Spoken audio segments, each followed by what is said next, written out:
Imagine, imagine a country just loses 20% of its entire economy overnight. Just gone. Yeah, that's catastrophic by any measure. Right. And shortly after that, its population begins this relentless, mathematically terrifying decline. Which is usually the nail in the coffin. Exactly. I mean, by every traditional rule of macroeconomics, you are looking at the blueprints of a failed state. You're looking at a future of, hyperinflation, crumbling infrastructure, and generational poverty. A total downward spiral. But yet today, we are looking at a data set that shows this exact same country becoming a wealthy, highly educated, green energy powerhouse. It completely defies the standard developmental script. I mean, we are so used to thinking of national progress as this slow, steady, linear climb. Like climbing a staircase. Right. You build one factory, then you build two, eventually you get a tech sector, and the line on the graph just kind of wiggles its way upward over a century. Yeah. But this data tells a completely different story. Well, welcome to the Deep Dive. I'm your host, and today we are attempting to decode a structural mystery. And I'm the resident data expert here to help translate these numbers into reality. And we are looking at a massive, multi-decade data set of World Bank indicators tracking a single country, which is Lithuania. Right. But what makes this deep dive so unique is the format of the sources you've shared with us. We aren't just reading a normal spreadsheet or a textbook today. No, we have something much more interesting. Yeah, we have been handed a strict minimalist presentation design brief. It is essentially a master plan for a slide deck, specifically written for expert-level data visualizers, meant to evaluate this country's macroeconomic and social evolution. And the constraints of this design brief are just fascinating because they dictate exactly how we're supposed to interpret the information. I mean, the brief demands a rigorous, almost clinical academic style. Total, absolute minimalism. Exactly. The background must be pure white-like. The specific hex code is FF, FF, FF. It strictly forbids any high-saturation, bright colors. None of that neon corporate presentation stuff. Right, no neon. The designer is restricted to Morandi tones. So we're talking deep grays, navy blues, and maybe one muted dark red or a deep cyan, just to highlight a critical data point. And there is a strict rule that I love. Absolutely no 3D graphics, no drop shadows, no visual makeup whatsoever. No hiding behind flashy, exploding pie charts. Yeah, exactly. The raw data has to speak for itself. The presentation has to be completely self-explanatory, relying on highly specific two-dimensional visual cues. We're talking about thin, solid arrows for trends, dashed circles for anomalies, and just very precise text boxes. And the reason for that strict aesthetic is that the numbers themselves are so extreme, they really don't need embellishment. They speak for themselves. They really do. Yeah. Our mission today is to understand what we might call the Lithuanian paradox. We're looking at the anatomy of a structural transformation. Right. This isn't just about a country getting richer, because getting richer can happen by accident if you strike oil. Sure, yeah. This is about a nation fundamentally changing its structural DNA, altering how it generates value, how it interacts with its environment, and crucially, how it survives a severe demographic contraction. So to understand that transformation, we really have to start at the absolute bottom before we can look at the high-tech green economy they have today. We have to look at the financial foundation they built it on. The bedrock. Right. So slide 3 in the design brief calls for a visual representation of macroeconomic resilience, and it specifically asks for a zero baseline area line chart to track GDP growth. And when you look at those early numbers, it is, well, it's sobering. We're looking at a textbook case of extreme volatility meeting unprecedented agility. Yeah, the baseline starts with a contraction of 21.2% in 1992, negative 21.2%. It's just a staggering number. And then a few years later, another drop of 16.2%. Fast forward to the 2009 global financial crisis, and there's another contraction of 14.8%. Right. I really want to pause on that 1992 number for a second. A 21% drop in economic output in a single 12-month period isn't just a bad quarter. No, it's not a standard cyclical recession. Standard economics tells us a drop that sharp shatters a society. So I find myself questioning the word resilience here. Like, how does a government keep the lights on? How do people buy food when a fifth of the economy simply vanishes into thin air? That is the essential question to start with, because it frames everything that follows in this deep dive.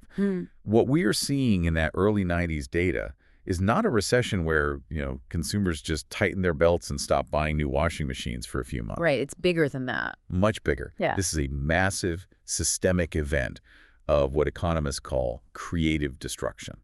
So we're talking about the complete dissolution of the Soviet command economy here. Precisely. The 1992 plunge reflects the instantaneous tearing down of a legacy system.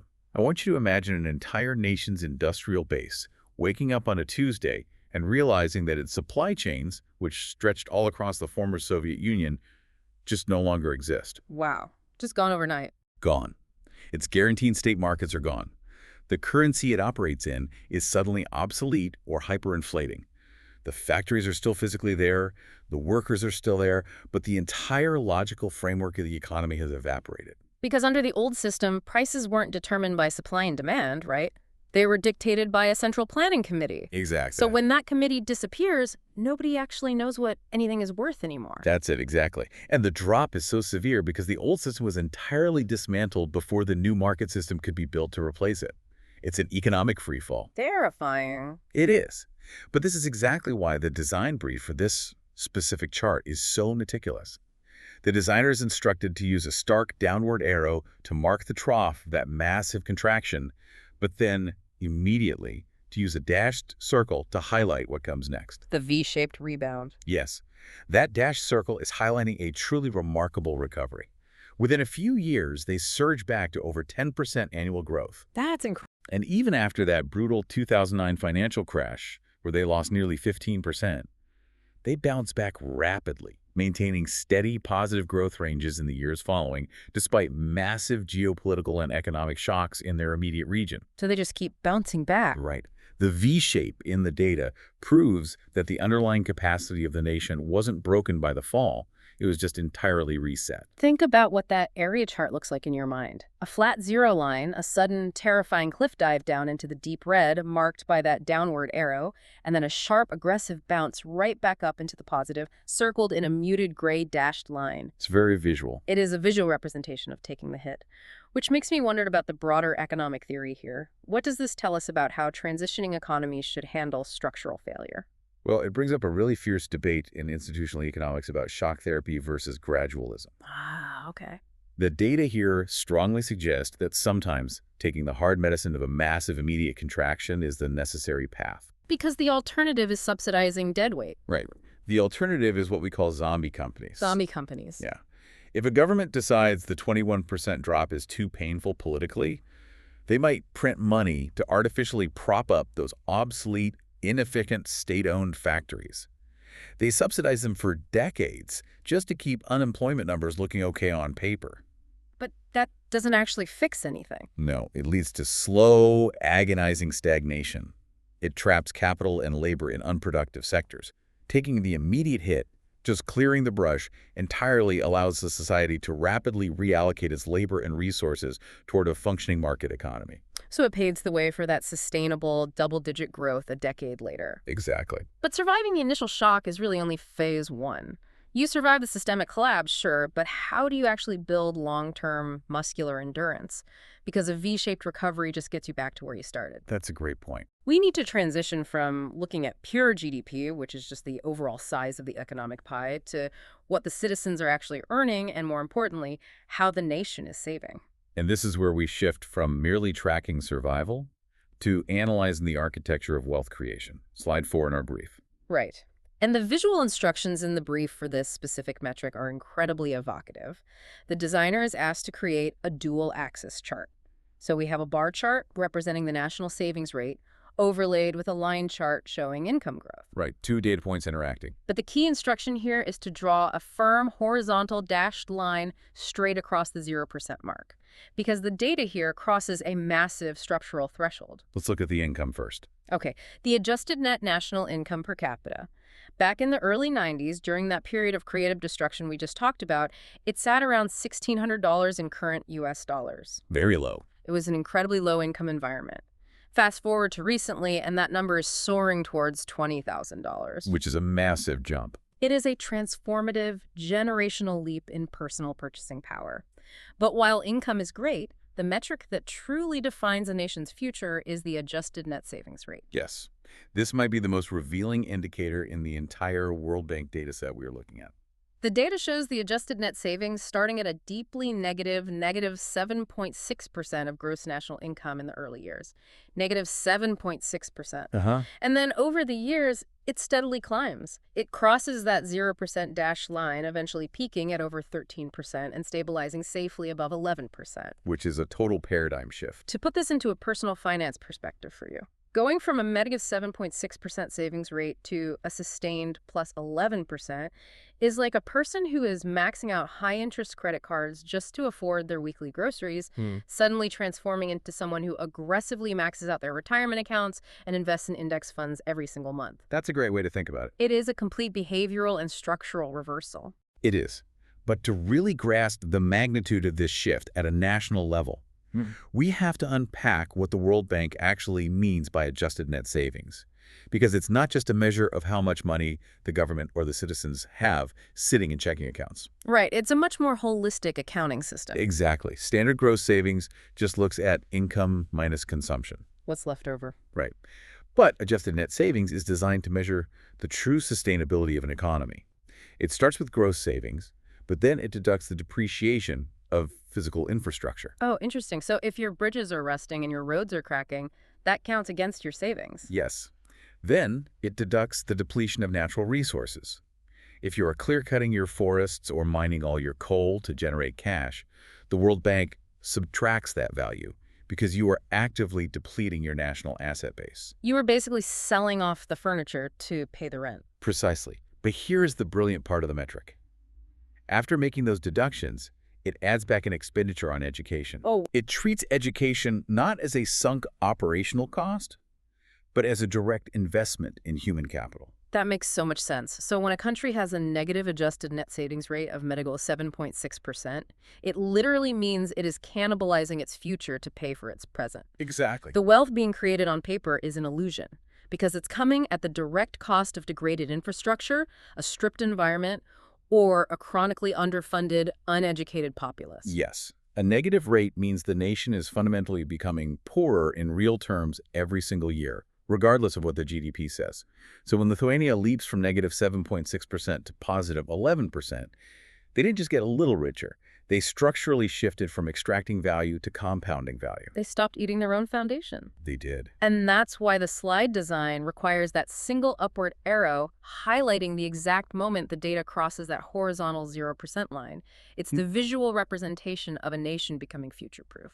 But this brings us to the central glaring tension of this entire deep dive. The paradox. Yes, the paradox. Because we have an economy bouncing back with V-shaped recoveries, we have personal incomes skyrocketing from $1,600 to $20,000. We have holistic national savings moving from deeply negative to highly positive. Everything looks great. Right. Now, traditional 20th century macroeconomic theory dictates that to generate all this new wealth, to build these new industries, you must have a booming, expanding population to do the work, to buy the goods, to pay the taxes, and to drive the domestic growth. Right. You need a growing labor pool to keep wages competitive, and you need a growing consumer base to buy the products. But when we look at the demographic data in the master plan, I think this is slide 5, it tells us the exact opposite is happening. We are looking at severe, sustained demographic contraction. This is where the story gets mathematically daunting. We've established the country as compounding wealth, yet the total urban population dropped from 2.5 million in the early 90s down to under 2 million recently. A huge loss. Yeah, the urban population growth rate hasn't just slowed down, it has been continuously in the negative. We're seeing years of money-jigs 1.3%, negative 2.2%. And the visual instruction for this specific data point is very deliberate. The brief calls for a waterfall chart or a downward bar chart. But crucially, it asks the designer to wrap the negative growth phases in a stark, dark gray background box. A dark gray box to emphasize the relentless, suffocating pressure of population contraction. It is meant to look heavy on the slide, because it is a heavy reality. And if the absolute population drop wasn't concerning enough, we have to look at the internal composition of the people who are left. Slide 6 focuses on the old age dependency ratio. The ratio of retirees to active working-age people. Right. It went from roughly 12.1% in the early days to approaching an alarming 30%. Which is incredibly high. Nearly a third of the working age population size is now represented by the elderly dependent population. And the design brief specifically marks this metric with a steep, dramatic upward arrow cutting across the area chart, ending with a call-out box that says, approaching 30% high-level warning. And that warning label is entirely justified by traditional economics. Think about your own city's infrastructure for a second. If your local population shrank by 20%, who is paying the property taxes to fix the potholes? Right. Who is paying the income tax to fund the hospitals? If you have fewer workers and a rapidly expanding pool of elderly citizens who require pensions and intensive health care, the math suggests the system should buckle. It should break. The remaining young workers should be crushed under the tax burden. Shouldn't an economy in this situation be collapsing into stagnation and fiscal ruin? If we rely on standard demographic models, absolutely. Yeah. It is a recipe for a downward spiral. As taxes go up to pay for the elderly, more young people leave, which raises taxes even higher on the few who actually stay. A vicious cycle. To understand how they are defying this gravity, we have to look at the nature of why the population contracted in the first place. It wasn't just falling birth rates, right? No, it's a dual phenomenon. Like much of the developed world, their birth rates did plummet as the society modernized. But the massive drop in the absolute number of people was heavily driven by immigration, particularly after they joined the European Union. Ah, the borders open. Exactly. Yeah. Suddenly, young, mobile, educated workers had the entirety of Western Europe as their job market. They could move to London, Dublin, or Berlin for triple the wages. So you have this massive brain drain and labor drain occurring simultaneously with an aging population left behind. So how are they pulling off the wealth generation? If you have a shrinking tax base and a soaring dependency ratio, how does the adjusted net savings stay at positive 11%? Because Lithuania is essentially acting as a real-time crystal ball for the rest of the developed world. How so? Well, almost every industrialized nation from Western Europe to East Asia is facing this exact same demographic cliff. If Lithuania can manage hyper-aging and negative population growth without experiencing economic collapse, they are effectively writing the survival playbook for the 21st century. So what is the first chapter of that playbook? Because if you have fewer people, the math dictates you only have one viable option to maintain economic growth. You have to make sure that every single person who remains in the country is healthier, smarter, and utilized to their absolute maximum potential. Right. You cannot afford a single wasted mind or a single sidelined worker. Which brings us to the human capital data. This is where the numbers shift from macroeconomic spreadsheets to the actual physical well-being of the citizens, and the progress here is staggering. Let's look at slide 7, the foundational metric of public health, infant mortality. Infant mortality is often considered the purest proxy for society's baseline function.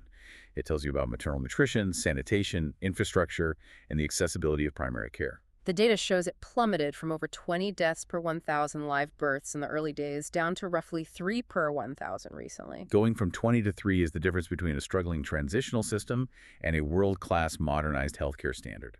It requires an entire overhaul of prenatal care and early childhood interventions. And we see aggregate life expectancy leaping significantly as well, up to nearly 74 years overall. The system is clearly keeping people alive longer. But there is a very striking detail in this specific data set that we'll need to unpack.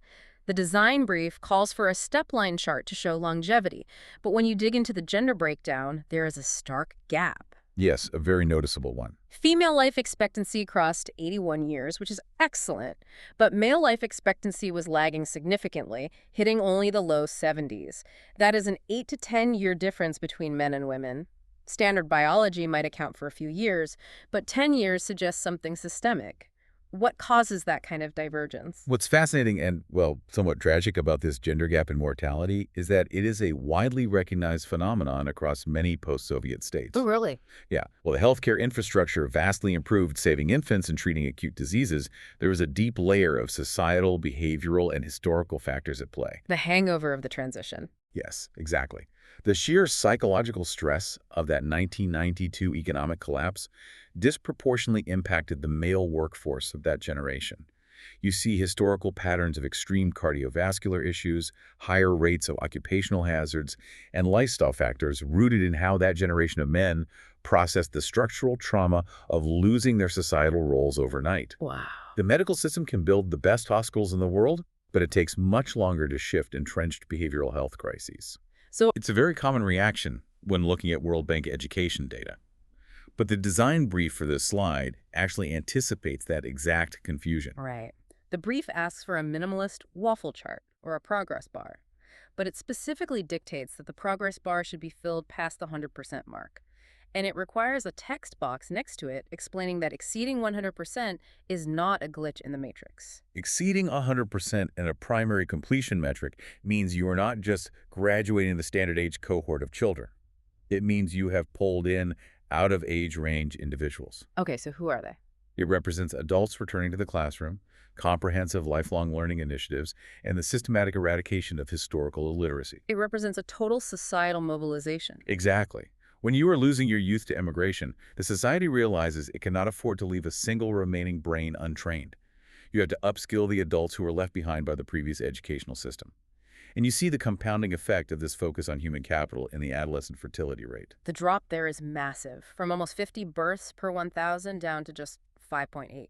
That metric is a direct proxy for female educational attainment and economic opportunity. How so? A drop from 50 to 5.8 means young women are staying in the education system longer. They're entering the workforce, building careers, and delaying childbirth until they are economically established. Which perfectly transitions into what is arguably the most critical structural shift in their entire labor market: gender parity.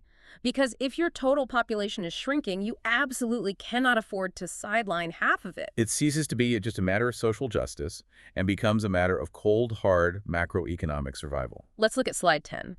The data on female integration into the highest levels of the economy is remarkable. Women in mid to senior management occupy between 35% and 50% of roles. Which is huge. And if we look at baseline financial inclusion, meaning access to the banking system, the ability to get credit, the foundation of financial independence, it is virtually universal. It sits at 98.4% for women and 99.6% for men. The financial gender divide simply does not exist. Integrating women into top management and ensuring universal financial access is the structural shock absorber for their demographic decline. Right.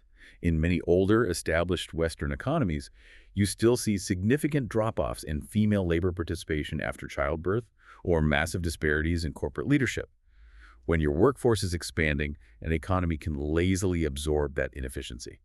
Because there are always more people to fill the roles. Exactly.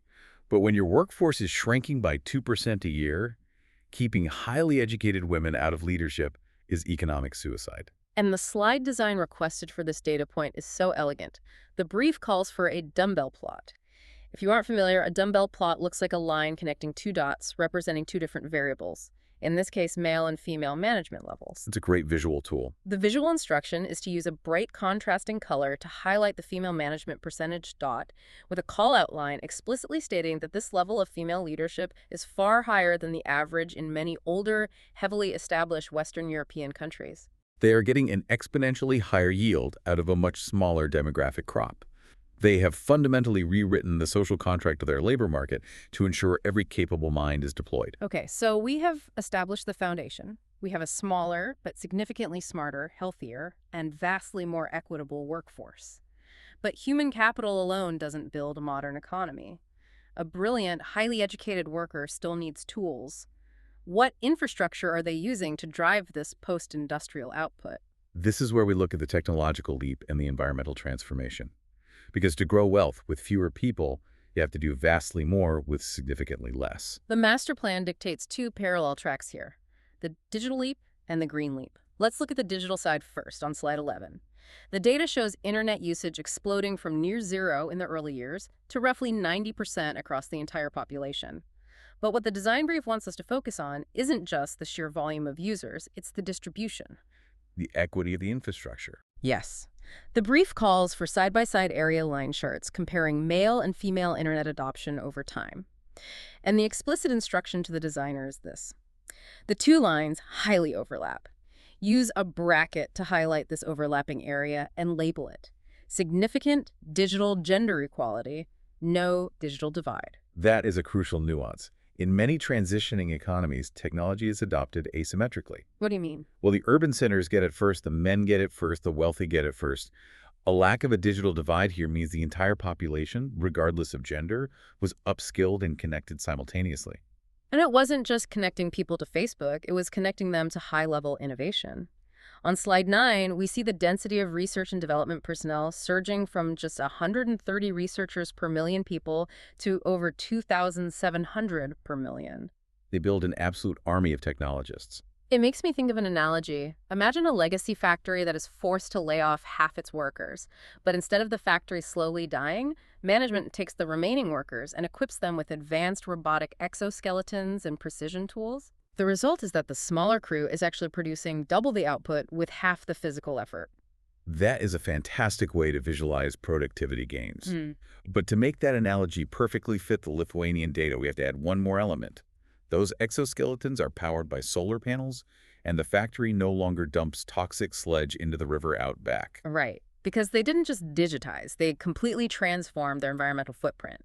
And the concept at the heart of this on slide 12 is something economists call decoupling. Decoupling is the absolute holy grail of modern sustainable economics. Let's really dive into that because it sounds like a celebrity breakup term, but for the global energy grid, what exactly are we decoupling? We are decoupling economic growth from environmental destruction.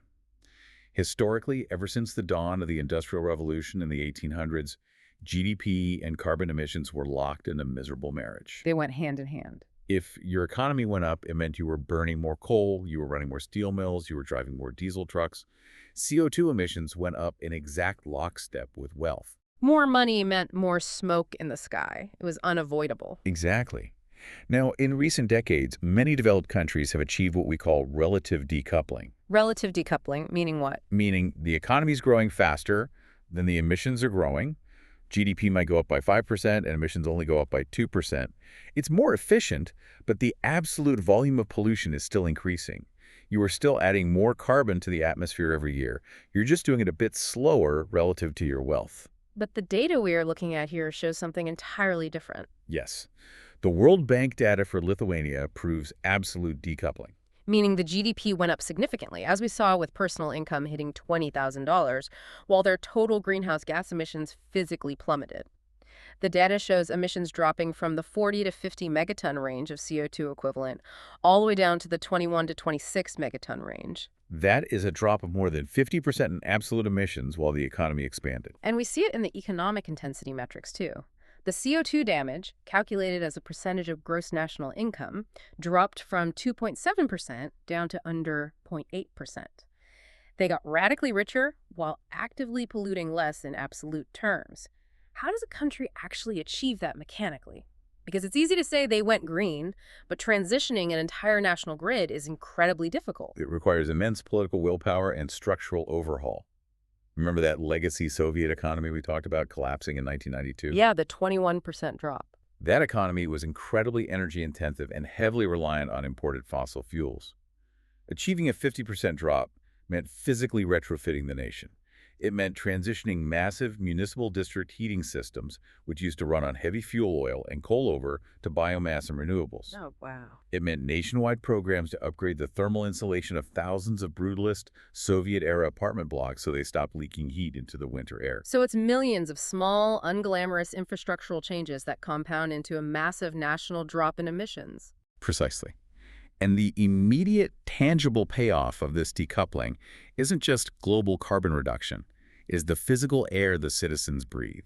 The air quality data on slide 13 backs this up beautifully. Let's look at the PM2.5 levels. Which is a critical health metric. Right. PM2.5 refers to fine particulate matter, the really dangerous microscopic pollution from combustion engines and coal plants that gets deep into your lungs and causes respiratory failure. The data shows their PM2.5 annual exposure dropping from hazardous levels of over 22 micrograms per cubic meter, steadily downward until it safely crosses under the World Health Organization's guideline of 10. It is remarkably rare to see a national environmental chart moving in the right direction so aggressively while industrial output and wealth are expanding. I am looking at the presentation brief's instructions for this specific air quality slide. The designer is told to use a smooth line chart for the PM2.5 data, but the critical element is that they must draw a bright red horizontal dashed line across the chart representing that WHO safety threshold of 10. Very striking visually. And then they are instructed to draw a prominent circle right at the intersection point, the exact year where Lithuania's actual pollution exposure successfully drops below that red line. As a listener, just picture that. A dark line of toxic air trending relentlessly downward, piercing through the threshold of safety, and staying there. It is a profound public health achievement. It means fewer asthma cases, fewer heart attacks, lower healthcare costs. It ties right back to maximizing human capital. Yeah. Healthy workers are more productive. But looking at all of this, the V-shaped recoveries, the education mobilization, the gender parity, the absolute decoupling of emissions, it brings us to the ultimate overriding question of this entire deep dive. The missing variable. Right. Because on paper, the formula seems obvious. Invest in education, build green energy, integrate women into the workforce. Plenty of countries try to do this. Developing nations around the world buy laptops for schools, they subsidize solar panels, they write white papers about gender equity. But it doesn't always work. No. So often, those laptops sit in warehouses. The solar funds vanish into corruption. The reforms stall due to bureaucratic inefficiency or political gridlock. The plans look great on a slide deck, but they never survive contact with reality. Exactly. Why did the structural transformation actually stick in Lithuania? Why did the master plan become a reality, while in so many other transitioning economies, the blueprints just gathered dust? For that answer, we have to look at the absolute bedrock of the society. The final data points in our World Bank set on slide 14 involve institutional quality. And the numbers here are the invisible gravity holding everything else together. We are looking at the metrics for government effectiveness and rule of law. Let's define government effectiveness first. This isn't just an opinion poll on whether people like the prime minister. Right. The World Bank's Government Effectiveness Index measures the actual quality of public services, the capacity of the civil service, its independence from political pressures, and the quality of policy formulation and implementation. It measures whether the state can actually execute its own laws? Precisely. And the data shows Lithuania's score jumping from an abysmal 0.09 in the early days to roughly 1.15. Let's unpack that 0.09. A score that low means you essentially have a state that exists on paper, but not in practice. If you want a building permit, you have to bribe someone. If the government allocates money for a highway, half of it disappears to phantom contractors. Yes. A score near zero means systemic friction. It means trust is non-existent. And if we look at the rule of law rankings alongside this, we see them stabilizing in the top 70th to 80th percentiles globally. Which is very high. It is. Rule of law measures the extent to which agents have confidence in and abide by the rules of society, specifically the quality of contract enforcement, property rights, the police, and the courts. Because without property rights, nobody invests. If you think the state or a corrupt oligarch can just seize your factory, you aren't going to spend millions upgrading it with solar panels and exoskeletons. You're going to extract as much cash as you can and hide it offshore. Exactly. Without this institutional bedrock, the rest of the data we've discussed today is impossible. Think about it. The ability to endure a 21% drop in GDP without the country devolving into a failed state or a corrupt oligarchy requires immense social trust. Yeah, people have to believe it will get better. It requires a population that believes the institutions will eventually deliver on the promise of the transition. And building that trust from scratch, especially coming out of a Soviet system where the state was often viewed with deep suspicion, is arguably their greatest achievement. It required painful, systemic reforms of the judiciary, aggressive anti-corruption measures, and a massive push towards e-governance to remove the human bottlenecks where bribery happens. It is the ultimate enabler. Effective government is the invisible variable that makes the V-shaped recovery possible. It ensures that when you shift from a negative savings rate to a positive one, that newly generated capital is deployed into R&D and digital infrastructure, rather than lining the pockets of a few insiders. The design brief captures this perfectly in its final instruction on slide 15. It asks for a logic tree infographic to summarize the entire presentation, and it literally uses governance and rule of law as the bottom cornerstone of this tree. It's the root system. It makes the point visually. Without that institutional bedrock, the pillars of high education and digital infrastructure just sink into the mud. The top of the tree, the canopy of economic resilience and green sustainability, is entirely 100% supported by the root system of the rule of law. If the roots are rotten, The tree falls no matter how much you water it. So if we step back from the charts and the visual rules, if we look at the entire narrative arc of this data set, the ultimate takeaways of this deep dive are profound. Lithuania serves as a masterclass in structural transformation. They really do. They didn't just survive the shock of a lifetime, they used it to clear the brush. They traded a massive, inefficient, heavily polluting industrial base for a smaller, hyper-educated, digitally equal, and environmentally sustainable society. They proved that absolute decoupling is not a myth. You can get richer while actively healing the environment. And perhaps most importantly for the rest of the globe, they proved that a shrinking population does not inherently mean a dying economy, provided you have the institutional willpower to radically invest in the people you have left. And that leads me to a final thought I'd like you, the listener, to mull over today. We spend so much time in global economics worrying about population decline. In the news, it is almost universally framed as an impending doom for the 21st century. The fear that without endless growth of consumers, our societies will collapse. But looking at the pure, unfiltered data of Lithuania's transformation, is it possible that a shrinking population is actually a harsh but necessary catalyst? It raises a deeply provocative question. Can a modern society only truly value its human capital when it finally begins to run out of it? Is the pressure of a shrinking workforce the only thing that forces a country to finally achieve gender parity, to eliminate systemic poverty, and to stop treating its environment as an infinite dumping ground? Does scarcity breed true sustainability? That is a thought to carry with you. Thank you for joining us on this deep dive into the data. We hope it encourages you to look at the blueprints of your own country's economy and your own city's vital signs with a much more critical eye. Until next time.